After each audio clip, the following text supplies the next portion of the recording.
আসসালামু আলাইকুম।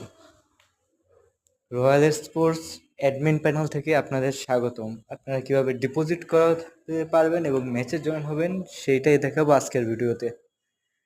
তো প্রথমে আপনারা ডান পাশে উপরে চলে যাবেন, ওখান থেকে ডিপোজিট করতে হলে অ্যাড মোডে দেবেন।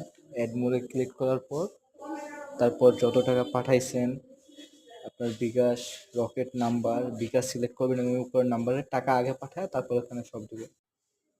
এইখানে সবকিছু সাবমিট করার আগেই টাকা পাঠাবেন, পাঠায় তারপর এখানে সাবমিট করবেন। সাবমিট করার 2-3 মিনিটের ভিতর টাকা পেয়ে যাবেন। সব কিছু লেখা নাম্বার কত টাকা বিকাশ দিয়ে ভেরিফাই পেমেন্ট দিয়ে দিবেন, হয়ে গেছে আপনার অ্যাড মানি প্রসেস।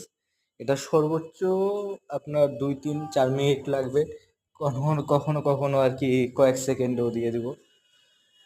তো আর কি আমরা কনফার্ম করি টাকাটা দিয়ে দিই, আর তারপর এখান থেকে বের হয়ে যাবেন। বের হয়ে যাওয়ার পরে আপনারা বিভিন্ন ধরনের ম্যাচ খেলতে পারবেন। যেহেতু এখন প্রথম অবস্থায় আমরা সাজেস্ট করবো যে ক্লাস স্কোয়াড খেলেন, এটা কম মানুষ খেলা যায়। এবং এই শুক্রবার আমাদের ফ্রি টুর্নামেন্ট আছে একটা, যেটা আমাদের পক্ষ থেকে এবং প্রাইজ মানিও আছে, এটা জয়েন হতে পারেন। ধন্যবাদ।